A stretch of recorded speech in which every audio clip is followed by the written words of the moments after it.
Hello friends, మీకు హైదరాబాద్ ఒక 5 years తర్వాత ఎలా ఉండబోతుందో మీకు పూసగుచ్చినట్టు చెప్తా. మీరు ఈ వీడియో ట్యాగ్ చేసి నా వీడియోని ఫాలో అవుతూ ఉండండి. అంటే ఇయర్ బై ఇయర్ ఫాలో కాండి. నేను ఇప్పుడు చెప్పిన పాయింట్స్ మీరు గుర్తుపెట్టుకొని మీ ఇన్వెస్ట్మెంట్ ఎలా ఉండాలో, ఏ డైరెక్షన్లో ఉండాలో, ఎక్కడ ఉండాలో ఈజీగా డిసైడ్ చేసుకోవచ్చు. నేను ఈ వీడియో ప్రాక్టికల్ పాసిబిలిటీస్, గమనించండి, నా ఇంగ్లీష్ వర్డ్స్ అర్థం కాకపోతే ఇంకోసారి నేను ప్రాక్టికల్ పాసిబిలిటీస్ని గెస్ చేసి మీకు ఈ వీడియో అందిస్తున్నాను. నా ప్రకారం ఈ వీడియోలో చెప్పిన పాయింట్స్ 90 to 95% ఇలాగే జరుగుతాయి. 90 to 95%. ఎర్రర్ దీంట్లో 5 to 10% ఉండొచ్చు. ఎర్రర్ అంటే ఈ వీడియోలో చెప్పిన మాటలు కాకుండా కొద్దిగా అటు ఇటు ఒక 5 to 10% కావచ్చు. అందుకోసమే ఈ వీడియోని చాలా కేర్ఫుల్గా వినండి. నేను ఏ వీడియో కూడా ఆషామాషిగా వేయను. నా ప్రతి వీడియో బేస్ ఎకనామిక్ ట్రెండ్స్ కానీ, ఫైనాన్షియల్ ట్రెండ్స్ కానివ్వండి, సోషల్ ట్రెండ్స్ కానివ్వండి, పొలిటికల్ ట్రెండ్స్ని అబ్జర్వ్ చేసి దాన్ని ఇంటర్లాక్ చేస్తాను. ఫస్ట్ చేసి అసలు ఇలాంటి ఒక పర్టికులర్ సిచ్యువేషన్ ఇప్పుడు ఉంటే ఈ ఎకనామిక్ రిఫార్మ్స్ కానివ్వండి, అంటే ఆల్ ఓవర్ ఇండియాలో వచ్చే economic reforms, financial reforms, land reforms, social reforms, అదే కాకుండా ఓవరాల్ ఎకనామిక్ రిఫార్మ్స్ని దృష్టిలో పెట్టుకొని పొలిటికల్ అన్సర్టనిటీని జోడించి నేను మీకు నెక్స్ట్ 5 ఇయర్స్లో హైదరాబాద్ ఎలా ఉండొచ్చు.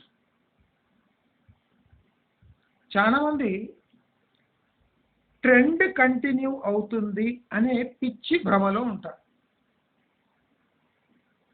నేను ఈ Indian real estate scene, political సీనే కాకుండా ఆల్ ఓవర్ వరల్డ్ ట్రెండ్ ఏం నడుస్తుంది, కరెన్సీస్ ఎలా పర్ఫామ్ అవుతున్నాయి, వరల్డ్ ఎకానమీ ఎటువైపు పోతుంది, ఫుడ్ స్కేర్సిటీ, ఫుడ్ అవైలబిలిటీ ఎలా ఉంది, అదే కాకుండా మన చాలా మంది షిఫ్ట్ అవుతున్న అమెరికా పరిస్థితి ఏముంది, ప్రాక్టికల్లో అమెరికాలో ఏం జరిగితే ఇండియాకి అది ఎఫెక్ట్ అవుతుంది అనే విభిన్న కోణాలను జోడించి నేను మీకు ఈ వీడియో అందిస్తున్నాను. దయచేసి ఈ వీడియోలో ఉన్న క్లిష్టమైన, అంటే కాంప్లికేటెడ్ పాయింట్స్ని మీరు బాగా కూల్ మైండ్గా అర్థం చేసుకోవాలి. ఈ వీడియోలో నేను ఏ విషయం దాచకుండా క్లియర్గా చెప్తాను. అది మంచైనా చెడైనా మనము ఆ చెడును ఎదుర్కొనే సామర్థ్యం ఉండి మంచితో లాభపడాలి అనే ఒక దృక్పథంతో నేను ఈ వీడియో చేస్తున్నాను. ఇలాంటి వీడియో ఎవరు పెట్టరు. ఎందుకంటే ఇప్పుడున్న సిచ్యువేషన్నే గెస్ చేయడం వాళ్లకు తలకు మించిన భారం కనుక. నేను 5 ఇయర్స్ హైదరాబాద్ స్కెచ్ మీ కళ్ళ ముందర పెడతాను. అది ఎట్లా అవుతుంది, ఎందుకు అవుతుంది, ఎలా అవుతుంది అనే ప్రాక్టికల్ ఒక లాజికల్ రీజనింగ్ ఇస్తాను. దాన్ని బట్టి మీరు హైదరాబాద్ అనే సిటీ ఒక 5 ఇయర్స్లో ఎలా ఉంటుంది. ఫస్ట్ మనము హైదరాబాదులో పొలిటికల్ చేంజెస్ చూస్తాం. హైదరాబాద్ కాకుండా ఓవరాల్ తెలంగాణలో ఈ పొలిటికల్ చేంజెస్ ఎలా ఉండబోతున్నాయి. నేను మీకు అనేక వీడియోలో చెప్పాను, తెలంగాణ ఇంకో 3 ఏండ్ల వరకు తర్జన భర్జన పడుతూ పొలిటికల్గా తీవ్రంగా ఒడిదుడుకులు ఎదుర్కొని సాగే అవకాశం ఉంది అంటే వర్చువల్ డ్రాగింగ్ అంటే టైం పాస్ అన్నమాట. పొలిటికల్గా ఇక్కడ ఇంకో 3 ఏండ్లు ఓన్లీ టైం పాస్ జరుగుతుంది. అయితే పొలిటికల్ స్టెబిలిటీ ఉంటుందా లేదా అనే క్వశ్చన్కి జవాబు ఏమంటే నంబర్స్ ఉంటాయి కానీ పాలనాపరంగా ఎప్పుడు ఒడిదుడుకులే. తెలంగాణ ఒక ధనిక రాష్ట్రం నుంచి క్లిష్టమైన పరిస్థితుల్లో పోబోతుంది. మనం అందరం క్లియర్గా ఉండాలి. దాని అంటే ఈ సిచ్యువేషన్ బట్టి మన జాబ్స్లో, మన బిజినెస్లో, మన ఇన్వెస్ట్మెంట్స్లో, మన సేవింగ్స్లో, మన యాటిట్యూడ్లో, మన రియల్ లైఫ్లో మీరు దయచేసి చేంజెస్ స్లోగా తెచ్చుకోవడం స్టార్ట్ చేయండి. తెలంగాణ ఒక ధనిక రాష్ట్రం నుంచి ఒక క్లిష్టమైన పరిస్థితిలో ఉన్న రాష్ట్రానికి దిగజారబోతుంది. ఎందువల్ల అబ్జర్వ్ చేయండి. ఆషామాషిగా ఈ వీడియోని తీసుకోకండి. చాలా పాయింట్ టు పాయింట్ నేను అనలైజ్ చేసి మీకు క్లియర్గా చెప్తున్నాను. ఇలాగే జరుగుతుంది. ఒక 5% అక్కడిక్కడ కావచ్చు. ఎందుకంటే నేను కూడా మానవ మాతృని కాబట్టి నాకు ఎంత తెలివితేటలు ఉన్నా అది సోషియో ఎకనామిక్ చేంజెస్ కన్నా పెద్దది కాదు. నా బ్రెయిన్ అంతకన్నా ఎక్కువ ఆలోచించలేదు. కనుక ప్రాక్టికల్ ప్రజెంట్ సిచ్యువేషన్ రేపు ఎస్కలేట్ అయి రేపు తీవ్రమైన రూపం దాల్చిన హైదరాబాదు ఎలా ఉంటుంది, ఇక్కడ వచ్చే పొలిటికల్ చేంజెస్ వల్ల హైదరాబాదు రెండో రాజధాని అయ్యే అవకాశాలు చాలా తక్కువగా ఉన్నాయి. ఎవరికన్నా హైదరాబాద్ యూనియన్ టెరిటరీ అవుతుంది అనే ఒక భ్రమ ఉంటే అది ఈ వచ్చే 3, 4, 5 ఏండ్లలో మాత్రం హైదరాబాదు యూనియన్ టెరిటరీ కాబోదు. ఇక్కడ సెంట్రల్ గవర్నమెంట్ ఇన్స్టిట్యూషన్స్ ఉన్నా పాలన మాత్రం ఢిల్లీ నుంచే సాగుతుంది. దీనికి బలమైన కారణాలు ఉన్నాయి. Majority of the political force, voter force is in north India. అంటే ఈ బీహారు, ఉత్తరప్రదేశ్, ఈ బెల్ట్ పంజాబ్, రాజస్థాను, బీహారు, ఉత్తరప్రదేశ్, వెస్ట్ బెంగాల్ అనే ఒక ఆర్చ్, ఈ పాలన అనేది ఢిల్లీకే పరిమితం అవుతుంది. ఈ యూనియన్ టెరిటరీ అనే విషయం పక్కన పెడితే ఇంకా కొన్ని యూనియన్ అంటే సెంట్రల్ బాడీస్ హైదరాబాద్కి షిఫ్ట్ కావచ్చు. దీంట్లో ఇంకో కొత్త మేరకు మన కొన్ని డిఫెన్స్ ఇండస్ట్రీస్, బ్రాహ్మోస్ లాంటిది ఇప్పుడు ఉత్తరప్రదేశ్ పోయింది కదా, అలాగే కొన్ని హెవీ డిఫెన్స్ మ్యానుఫ్యాక్చరర్స్ కానీ వాళ్ళు కానీ నార్త్కి షిఫ్ట్ అయ్యే అవకాశాలు ఉన్నాయి. ఇది హైదరాబాదులో ఒక సంచలనంగా మారచ్చు. ఇక్కడ అంటే పొలిటికల్గా ఎప్పుడు ఒక వ్యాక్యూమ్ ఉంటుంది. ఇక్కడ కంప్లీట్లీ బీజేపీ రూల్ కాదు. ఎందుకు కాదు అంటే BJP still it is a north Indian ruled party. అంటే నార్త్ ఇండియన్ మైండ్ సెట్ ఉన్న పార్టీ కనుక ఈ తెలంగాణలో, సౌత్ ఇండియాలో అది కంప్లీట్గా పాగా వేయలేదు. ఇది స్పష్టం. So union territory in next 5 years is a distant dream. అయితే పొలిటికల్గా ఇది విచ్ఛిన్నమై హంగ్ గవర్నమెంట్స్ ఏర్పడి కోయలేషన్ గవర్నమెంట్స్ ఏర్పడి నా అంచనా ప్రకారం బీఆర్ఎస్ లాంటి పార్టీ ఒకటి తెలంగాణలో కొత్తగా రావచ్చు. బీఆర్ఎస్ లాంటి పార్టీ, దాంట్లో బీఆర్ఎస్ మెంబర్స్ కూడా ఉండొచ్చు, దాంట్లో ఇంపార్టెంట్ బీఆర్ఎస్ మెంబర్స్ ఉండకపోవచ్చు. అలాంటి పార్టీని అడ్డం పెట్టుకొని బీజేపీ పవర్లో రావచ్చు.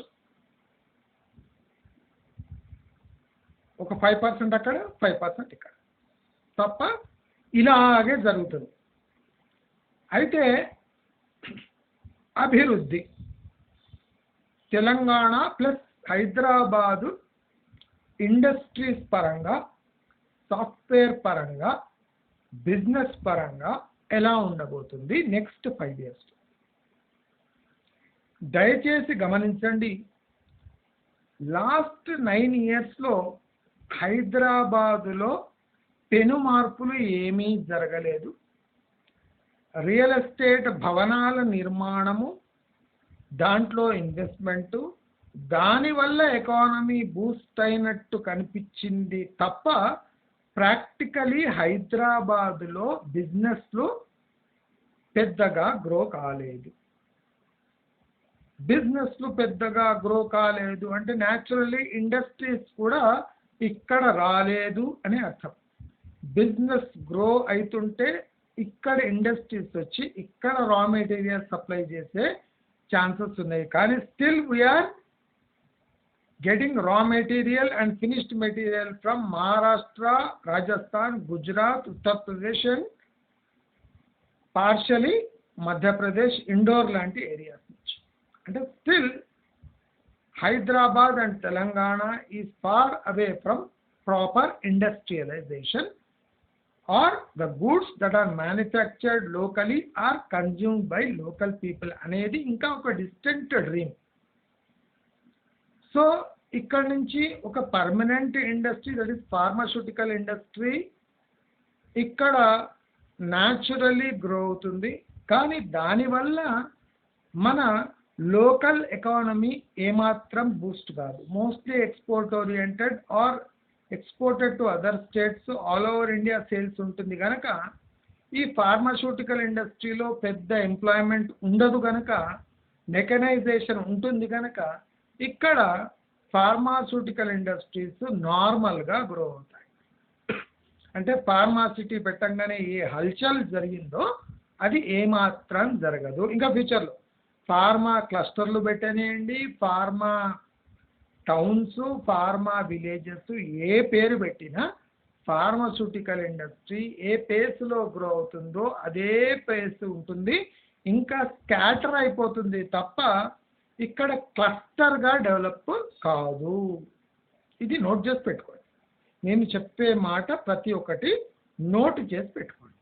ఈ వీడియోని ఒక దిక్సూచిగా పెట్టుకోండి. అయితే ఇక్కడ agro based traditional industries, steel rolling mill, automotive plants ఏదైనా అంటే కార్ మ్యానుఫ్యాక్చరింగ్ లాంటివి రావచ్చా అని అడిగితే రావు. ఎందుకు రావు? ఇక్కడ required technical power Gujarat, Chandigarh, Delhi, Chennai, Coimbatore అటువంటి ఏరియాస్లో ఉన్నారు. ఇక్కడ లేరు కాబట్టి, ప్లస్ కాస్ట్ ఆఫ్ లేబర్ ఎక్కువ కాబట్టి హైదరాబాదులో ఫ్యూచర్లో ఆటోమేటివ్ లేదా స్పేర్ పార్ట్స్ లేదా ఆటో కాంపోనెంట్స్ లేదా ఆటో మ్యానుఫ్యాక్చరర్స్ అంటే కారు మ్యానుఫ్యాక్చరర్స్ ఒక చిన్న ప్లాంట్ పెట్టచ్చు. కానీ పెద్ద స్కేల్లో ఏ రకమైన ట్రాక్టర్లు కానీ, కార్స్ కానీ, బసెస్ కానీ ఇటువంటి అసెంబ్లీ ప్లాంట్స్ తెలంగాణలో రావు. Because of huge manufacturing cost, land cost ఎక్కువ, టాలెంట్ అక్విజిషన్ కాస్ట్ ఎక్కువ, రీటైనింగ్ కాస్ట్ ఎక్కువ, అంటే రీటైనింగ్ కాస్ట్ అంటే ఎక్కువ పే చేయాలి, తక్కువ పని చేస్తారు. సో ఇక్కడ ఈ హెవీ ఇండస్ట్రీస్ వచ్చే అవకాశాలు చాలా తక్కువగా ఉన్నాయి. అంటే ఈ ట్రెడిషనల్ స్టీల్ రోలింగ్ మిల్స్ లేదా ప్రాసెసింగ్ ప్లాంట్స్ ఏదొచ్చినా అక్కడ బీహారీ, ఉత్తరప్రదేశ్, వెస్ట్ బెంగాల్ పీపుల్ని తీసుకొని నడిపిస్తారు తప్ప ఇక్కడ లోకల్ ఎంప్లాయ్మెంట్కి దేనికి బూస్టప్ కానే కాదు. అంటే లోకల్ మ్యాన్ పవర్కి ఎంప్లాయ్మెంట్ ఇక్కడ ఈ 20 ఇండస్ట్రీస్లో హార్డ్లీ 10% ఉంటుంది. So next software and related industries. ఇక్కడ సాఫ్ట్వేర్ అండ్ రిలేటెడ్ ఇండస్ట్రీస్ ఇప్పుడు నార్మల్ ఫార్మాస్యూటికల్ లాగా గ్రో అవుతుంది. అంతేగాని ఇక్కడ పెద్ద పెద్ద వాళ్ళు వచ్చి సాఫ్ట్వేర్ డెవలప్మెంట్ సెంటర్స్ రావు, కానీ ఇక్కడ వర్క్ ఫ్రమ్ హోమ్ లేదా కాల్ సెంటర్స్ ఇటువంటివి ఎక్కువగా వస్తాయి. ఇంకా ఎక్కువగా వస్తాయి. దాంట్లో అట్లీస్ట్ ఒక 20% షేర్ ఆంధ్రప్రదేశ్కి తరలి వెళ్తుంది. మన దగ్గర 100 వస్తే అక్కడ మన షేర్ల నుంచి 20 ఆంధ్రప్రదేశ్కి తరలి వెళ్ళే అవకాశం నెక్స్ట్ 5 ఇయర్స్లో ఉంది. దీన్ని మనము ఇగ్నోర్ చేయొద్దండి. అయిపోయింది. అయితే ఇప్పుడు సాఫ్ట్వేర్ అండ్ రిలేటెడ్ ఇండస్ట్రీస్ వల్ల ఇక్కడ లోకల్ ఎకానమీకి ఏమైనా బూస్ట్ దొరుకుతుందా అంటే దొరకదండి. ఇంగ్లీష్ స్కిల్స్ లేని మ్యాన్ పవర్కి ట్రెడిషనల్ ఇండస్ట్రీస్ తప్ప, లేబర్ ఇండస్ట్రీస్ తప్ప, టెక్నికలీ అంటే స్పోకన్ అంటే ఈ వర్బల్ కమ్యూనికేషన్ ప్లస్ ప్రాసెస్ అంటే టెక్నికల్ ప్రాబ్లమ్స్ సాల్వ్ చేయడం అనేది చాలా కష్టం. Verbal communication plus technical skills ఉంటాయి, కానీ ఈ ప్రాసెస్ ఇండస్ట్రీస్లో సాఫ్ట్వేర్ ప్రాసెసింగ్లో అంటే ఏదైనా కాల్ సెంటర్స్ కానివ్వండి, డేటా సెంటర్స్ కానివ్వండి, బోత్ స్కిల్స్ ఉంటే కానీ వీళ్లకు హైరింగ్ పాసిబిలిటీ లేదు. కనుక ఇక్కడ ఒక 10 to 20% హైరింగ్ జరిగినా మ్యాక్సిమం హైరింగ్ నార్త్ ఇండియన్స్ వాళ్ళకే జరుగుతుంది. సో ఈ నార్త్ ఇండియన్స్ ఆల్ ఓవర్ అంటే ఈ వర్బల్ ఇంగ్లీష్ కమ్యూనికేషన్ స్కిల్స్ ఉన్న వాళ్లకు ఎక్కువ శాతం ఎంప్లాయ్మెంట్ దొరికే ఛాన్సెస్ ఉన్నాయి. కనుక తెలంగాణ వాళ్లకు ఎక్కువ ఛాన్సెస్ దొరికే ఛాన్సెస్ చాలా తక్కువ. స్పష్టం. నెక్స్ట్ మనము అగ్రికల్చర్గా నెక్స్ట్ 5 ఇయర్స్ తెలంగాణ ఎలా ఉండదు. ఇప్పుడు చూడండి, ప్రతి ఒక్క టౌన్, ప్రతి ఒక్క విలేజ్, ప్రతి ఒక్క అంటే ప్లేస్ తెలంగాణలో maximum agriculture lands are being converted into layouts and housing sites కోసం. అసలు అవి యూజ్ కూడా అవుతలేవు, కానీ బీడుగా పడున్నాయి. అందుకోసం చూడండి, తెలంగాణలో కాన్స్టెంట్గా ప్రైజెస్ అంటే వెజిటేబుల్స్ కానివ్వండి, ఫ్రూట్స్ కానివ్వండి, ఏదైనా లాస్ట్ 5 ఇయర్స్లో విపరీతంగా స్కేల్ అయినాయి. అంటే స్కేర్సిటీ ఏర్పడుతుంది. ఎందుకు అంటే most of the agriculture properties have been converted around the towns, cities and big towns, Tier 2 cities, Tier 1 cities, Tier 3 cities టౌన్స్కు చుట్టుముట్టు అంతా రియల్ ఎస్టేట్ కావటం వల్ల ఈ కూరగాయలు, పప్పు అంటే నిత్యావసర ధరలు ఇంక్లూడింగ్ పాలు, పెరుగు కూడా దొరకడం కష్టమైపోయింది. So the agro based industries మీద స్ట్రెస్ చేయనంత వరకు తెలంగాణలో ఏ అగ్రికల్చర్ ప్రోడక్ట్ ನೀವು ప్రొడ్యూస్ చేసినా దానికి మద్దతు ధర దొరకదు. ఫార్మర్స్ ఇక్కడి నుంచి అక్కడ ట్రాన్స్పోర్ట్ చేసే వరకు ఆయనకు ఆ మద్దతు ధర కాస్త పొయ్యి విరుగుడై ట్రాన్స్పోర్ట్ ఛార్జెస్ వాడి నెత్తి మీద పడి ఫార్మర్స్ అగ్రికల్చర్ని వీడుతారు తప్ప అగ్రికల్చర్ చేయడం అంటే దాని వైపు వెళ్ళాలి. అంటే నెక్స్ట్ 5 ఇయర్స్లో జనరేషన్ కూడా అగ్రికల్చర్కి దూరం అవుతుంది. కాబట్టి ఇక్కడ ఫుడ్ రిలేటెడ్ ప్రోడక్ట్ ప్రైసెస్ పెరిగి ఇన్ఫ్లేషన్ పెరగడం మనం చూడవచ్చు. అదే ప్యారలల్గా ఆంధ్రప్రదేశ్లో ఫుడ్ ఇన్ఫ్లేషన్ తగ్గుతుంది, బిజినెస్ పెరుగుతుంది, రియల్ ఎస్టేట్ ప్రైసెస్ పెరుగుతాయి, అర్బనైజేషన్ పెరుగుతుంది. ఆల్రెడీ ఇన్ఫ్లేషన్ దెబ్బ పడుతున్న హైదరాబాదుపై ఈ ఆంధ్రప్రదేశ్ డిమాండ్ ఏర్పడి ఇక్కడ కావాల్సిన ప్రోడక్ట్స్ కూడా ఆంధ్రప్రదేశ్కి తరలి వెళ్ళటం వల్ల ఇక్కడ ఇన్ఫ్లేషన్ తారాస్థాయికి చేరుతుంది. ఎంప్లాయ్మెంట్ ఉండదు, ఇండస్ట్రీస్ ట్రెడిషనల్ ఇండస్ట్రీస్లో ఎంప్లాయ్మెంట్ దొరకదు, సాఫ్ట్వేర్లో ఎంప్లాయ్మెంట్ సన్నగిల్లి ఇన్ఫ్లేషన్ పెరిగి హైదరాబాదులో నెక్స్ట్ 5 years ఉండడం అసాధ్యంగా మారి చాలామంది తమ ఊళ్ళకు, వేరే రాష్ట్రాలకు, అమరావతికి, బెంగళూరుకు, చెన్నైకి లేదా ఇతర ముంబై లాంటి నవీ ముంబై లాంటి మహానగరాలకు తరలి వెళ్ళే అవకాశం ఉంది. క్లియర్, ఇది సుస్పష్టం. అయితే ఇక్కడ హైదరాబాదు లోకల్ ఎకానమీ ఏమవుతుంది అనేది మనం ఒకసారి అర్థం చేసుకుందాం.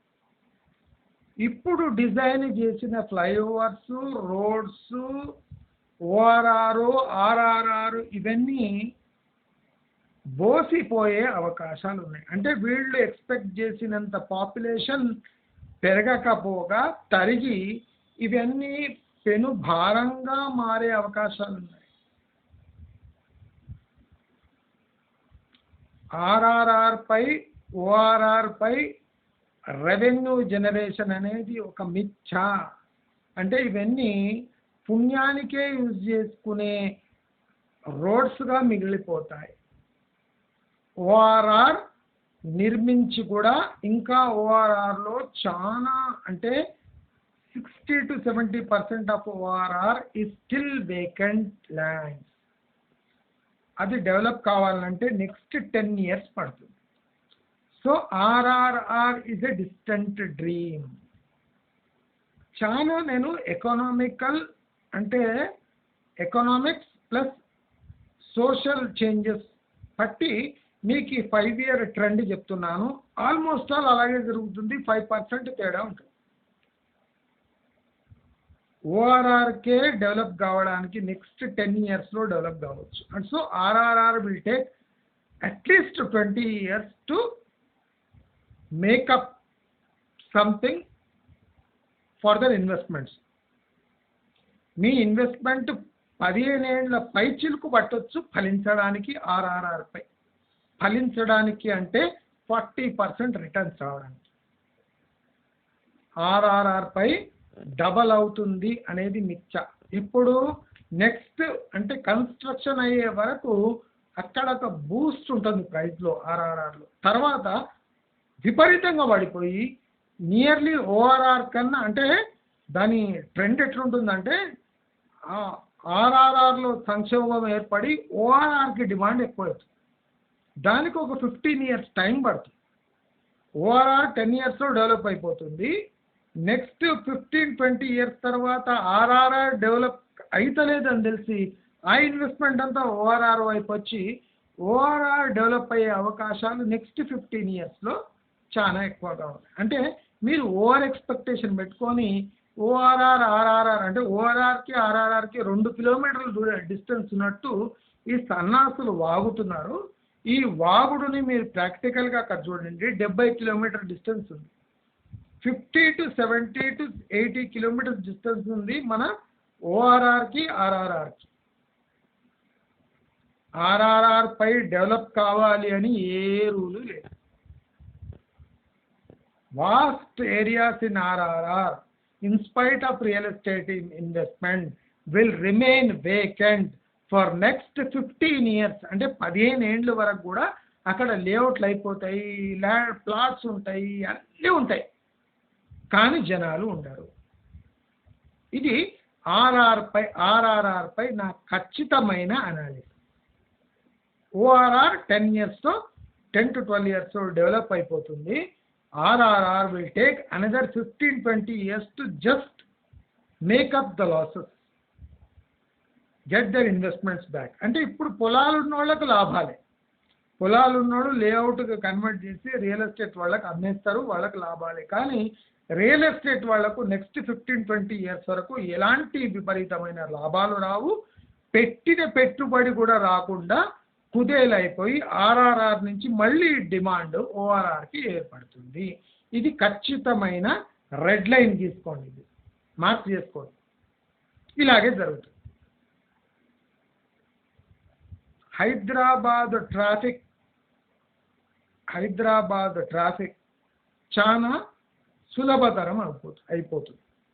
ఎందుకంటే ఇక్కడ మెట్రోపై స్ట్రెస్ ఉంది, బస్సులు ఉన్నాయి, ప్రైవేట్ ట్రాన్స్పోర్ట్ ఉన్నాయి, ఓఆర్ఆర్ ఉంది, ఆర్ఆర్ఆర్ ఉంది, అంటే ఫ్లైఓవర్స్ ఉన్నాయి. అంటే మన పాపులేషన్కి బియాండ్, అంటే ఒక 10 years ముందర ప్లాన్ చేసి పాపులేషన్ తగ్గినాక ఈ రోడ్స్, మెట్రో, ట్రైన్స్, ఇంటర్సిటీ ఇవి కూడా ఉన్నాయి. ఇంటర్సిటీ కూడా ఉంది కదా, intercity buses, private transport, cabs, ఇవన్నీ మన పాపులేషన్ కన్నా ఎక్కువగా ఉండి అంటే రోడ్ యూటిలైజేషన్ ఎకనామిక్ ట్రెండ్స్కి విరుద్ధంగా పడిపోయే అవకాశం ఉంది. అయితే ఇలాంటి క్లిష్టమైన స్థితి, ఫుడ్ రిలేటెడ్ ఇన్ఫ్లేషన్ తీవ్రంగా పెరుగుతుంది తెలంగాణలో. రైస్ దొరకడం ఇప్పుడే కష్టమైపోయింది, రేపు ఇంకా కష్టమవుతుంది. ఇన్స్పైట్ ఆఫ్ ఓవర్ ప్రొడక్షన్, నూనె గింజలు, పప్పు దినుసులు ప్లస్ సిరిధాన్యాలు ఎప్పటి వరకు తెలంగాణ స్ట్రెస్ చేయదో అప్పటి వరకు తెలంగాణలో ఫుడ్ ఇన్ఫ్లేషన్ పెరిగి తీవ్రమైన జనాలు ఇబ్బందులు ఎదుర్కొని పలాయనం చిత్తగిస్తారు. ఇది స్పష్టం, రాసి పెట్టుకోండి. అయితే ఇలాంటి సిచ్యువేషన్లో మన రియల్ ఎస్టేట్ ఎలా ఉండబోతుంది నేను క్లియర్గా చెప్తాను. 5 years తర్వాత అసలు హైదరాబాదు ముఖ చిత్రం ఎలా ఉంటుంది? ఇప్పుడు జరిగే ఈ లాస్ట్ 9 సంవత్సరంలో జరిగిన బీభత్సం చచ్చుబడి హైదరాబాదు రియల్ ఎస్టేట్ ట్రెండ్ని మొత్తం కూల్చేసి ఎలాంటి పరిస్థితి వస్తుందంటే అంటే నెక్స్ట్ 5 yearsలో చెప్తున్నా మీకు ట్రెండ్ హైదరాబాద్లో మీకు అంటే గల్లీకి ఒక 8-10 టులెట్లు కనిపిస్తాయి. అవి 6 months వరకు ఆక్యుపై కావు. కొన్ని ఏరియాలో అయితే టులెట్ బోర్డు అలాగే ఉంటాయి.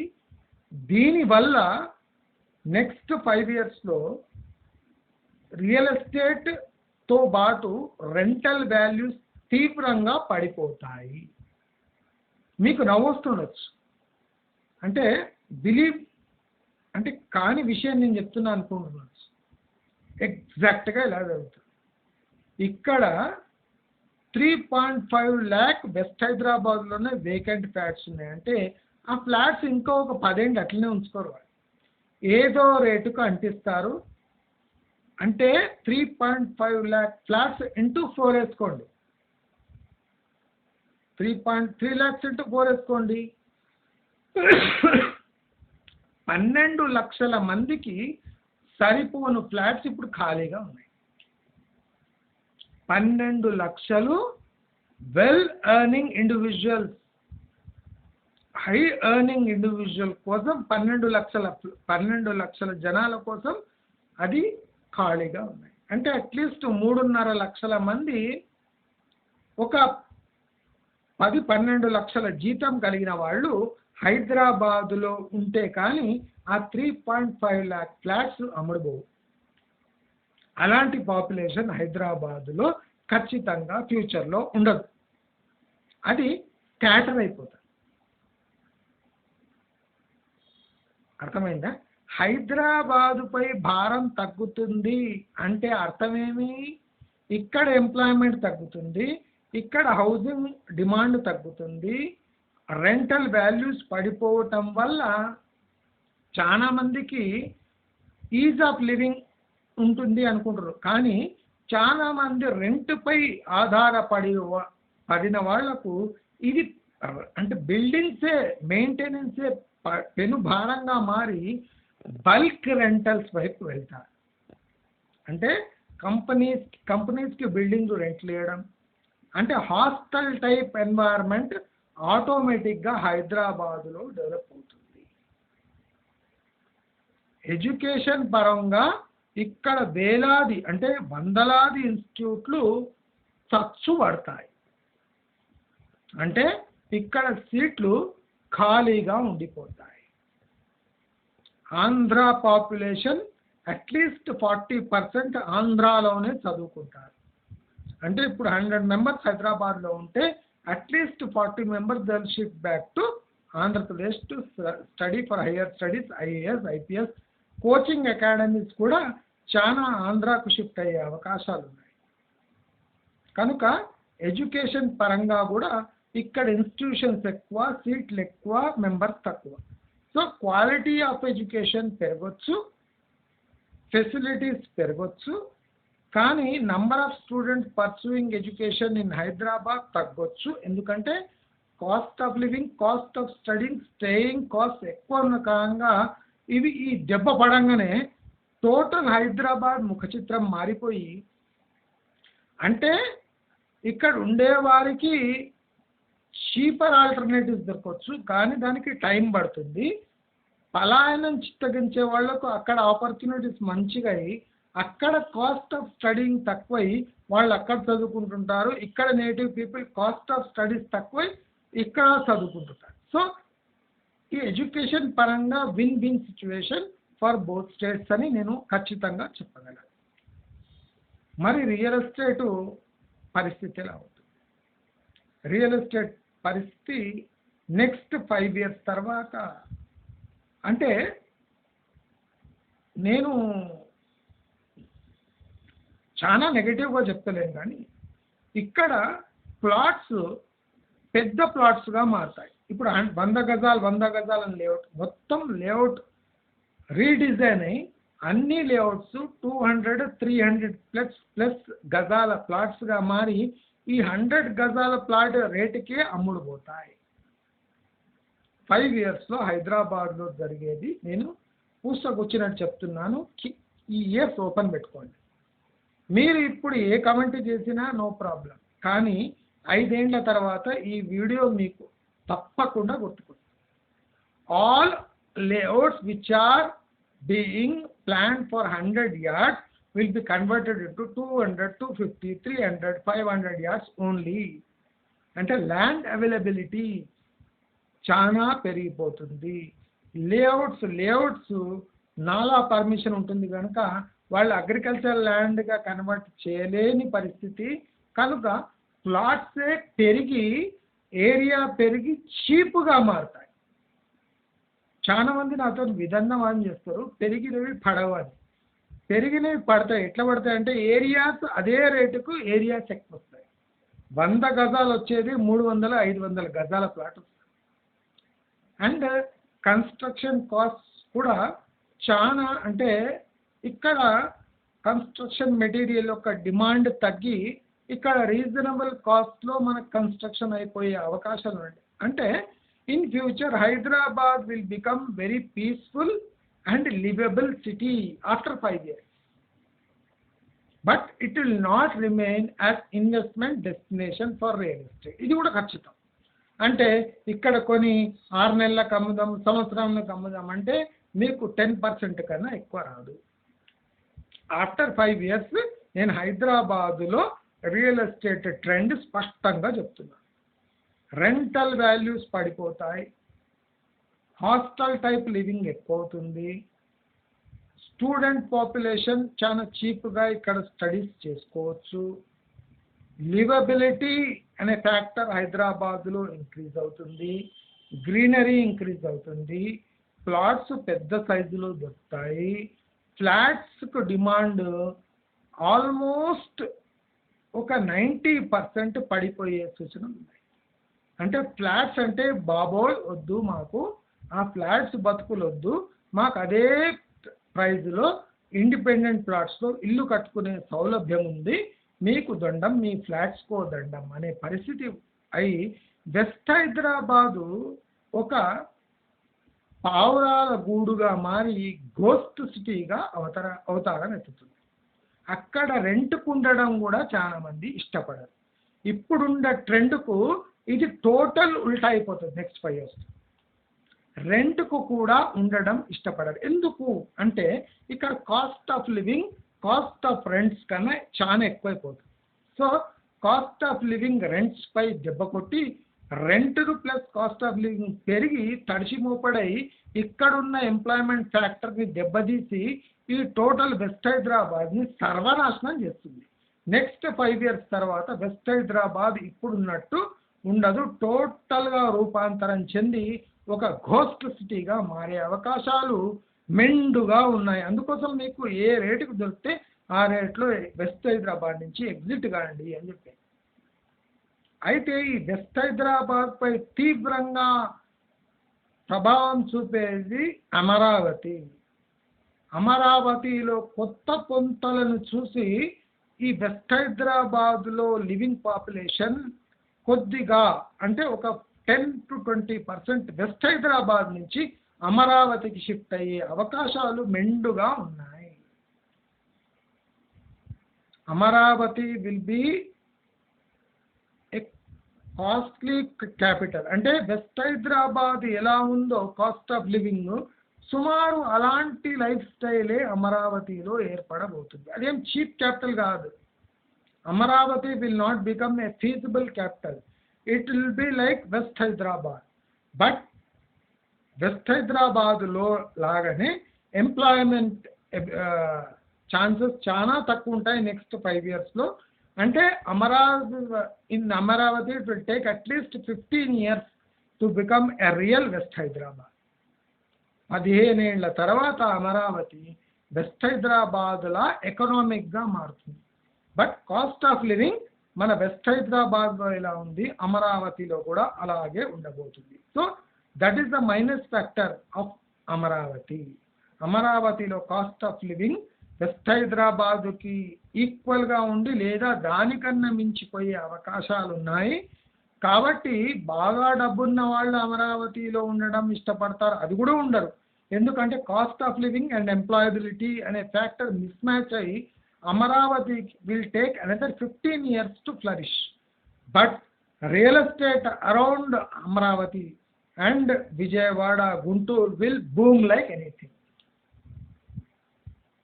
South Amaravati will become a new industrial hub and proper Amaravati will become a pseudo IT hub in near future. అంటే నెక్స్ట్ 10 years వరకు అమరావతి ఐటీ పరంగా ఇండస్ట్రీస్ పరంగా ఈ డెవలప్ కావడానికి టైం తీసుకుంటుంది. ప్లస్ అమరావతి విల్ బికమ్ అంటే అక్కడ కాస్ట్ ఆఫ్ లివింగ్ చాలా ఎక్కువ ఉంటుంది కనుక the satellite towns around Amaravati will become livable areas. అంటే గుంటూరు శివారు ప్రాంతాలు, విజయవాడ శివారు ప్రాంతాలు, అమరావతి శివారు ప్రాంతాలు, కొంతవరకు కోస్టల్ ఏరియాస్, ఇలాంటి ప్రాంతాలు డిమాండ్ ఏర్పడి అవి డెవలప్ అవుతాయి. Amaravati will become costliest city in Andhra Pradesh, beating Vizag easy. అంటే వైజాగ్కు తలదన్నే కాస్ట్ ఈ అమరావతిలో కాస్ట్ ఆఫ్ లివింగ్ ఉండొచ్చు అని నా అంచనా నెక్స్ట్ 5 years తర్వాత. సో ఇది నా brief analysis of Hyderabad, how Hyderabad would look after 5 years. దీంట్లో కొత్త మార్పు ఏమంటే ఈ 5 ఏళ్లలో నిజామాబాద్, మహబూబ్ నగర్ ప్లస్ ఈ Siddipet, Warangal will become a new. అంటే హైదరాబాద్ని మించవు కానీ ఒక్కొక్క సిటీ వరంగల్ స్థాయికి వెళ్ళే అవకాశాలు ఉన్నాయి. అంటే పాపులేషన్ షిఫ్ట్ వల్ల, is of living and e commerce వల్ల, ఎంప్లాయ్మెంట్ ఫ్యాక్టర్స్ వల్ల స్కాటర్డ్ రూరల్ లివింగ్ వల్ల అగ్రికల్చర్ని బూస్ట్ ఇస్తే, అగ్రికల్చర్కి బూస్ట్ దొరికితే, అగ్రి బేస్డ్ ఎకానమీ గిన డెవలప్ అయితే హైదరాబాద్ నుంచి అట్లీస్ట్ 30% పాపులేషన్ వరంగల్, సిద్దిపేట్, మహబూబ్ నగర్ ఇటువంటి ప్రాంతాలకు విస్తరించి మన కొత్త సిటీస్ ఏర్పడే అవకాశాలు మెండుగా ఉన్నాయి. సో హైదరాబాద్ ప్రెషర్ తగ్గబోతుంది. శాటిలైట్ సిటీస్ ఆటోమేటిక్గా డెవలప్ అయిపోతాయి. రేవంత్ రెడ్డి చెప్పినట్టు కొత్త శాటిలైట్ టౌన్షిప్స్ డెవలప్ కావు. డెవలప్ అయితే అట్ ప్రజెంట్ ఉన్న ఏ టౌన్స్ సిటీస్ ఉన్నాయో అవే విపరీతంగా పెరిగి ఒక మన శివారు ప్రాంతాలలాగా హైదరాబాద్ శివారు ప్రాంతాలు ఎలా డెవలప్ అయ్యాయో కుక్కట్పల్లి ఇలాంటి ప్రాంతాలుగా డెవలప్ అయ్యే ఛాన్సెస్ ఆల్ ఓవర్ తెలంగాణలో ఎక్కువ ఉన్నాయి. అంటే ఎక్సెప్ట్ ఆదిలాబాద్ లాంటి ప్రాంతం తప్ప మిగతా అన్ని ప్రాంతాలు ఇంక్లూడింగ్ ఖమ్మం, ఏ ప్రాంతమైనా తీసుకోండి, అక్కడ అర్బనైజేషన్ బాగా పెరిగి హైదరాబాద్ అనే సిటీపై ప్రెషర్ విపరీతంగా తగ్గి రియల్ ఎస్టేట్ కూడా చచ్చుబడి నెక్స్ట్ 5 years తర్వాత హైదరాబాదులో ఇల్లు కట్టుకొని పీస్ఫుల్గా ఉండే అవకాశాలు మెండుగా ఉన్నాయి అని నేను మంచి మార్గం ద్వారా సూచించబోతున్నాను. Hyderabad will become a pensioners hub in future, not software hub. ఆశ్చర్యమవుతుంది కదా? ఏం ఆశ్చర్యపడకండి. Hyderabad will become retired people's capital, not software hub, not industrial hub. ఏదైనా విప్లవాలు జరిగి ఇక్కడ ఇండస్ట్రియలైజేషన్ అయితే కానీ హైదరాబాదు కొత్త పొంతలు తొక్కి రాబోయే 5 సంవత్సరాల్లో కుంటుకుంటూ అంటే పాకుతూ ఒక స్థాయి సిటీగా మారే అవకాశాలు ఉన్నాయి. కానీ ఇప్పటి పొలిటికల్, ఇప్పటి సోషో ఎకనామిక్ ఫ్యాక్టర్స్ని మనం బేరీజ్ వేసుకుంటే నేను చెప్పినట్టు ఒక 5% అక్కడ ఇక్కడ హైదరాబాదు భవిష్యత్తు ఉండబోతుంది.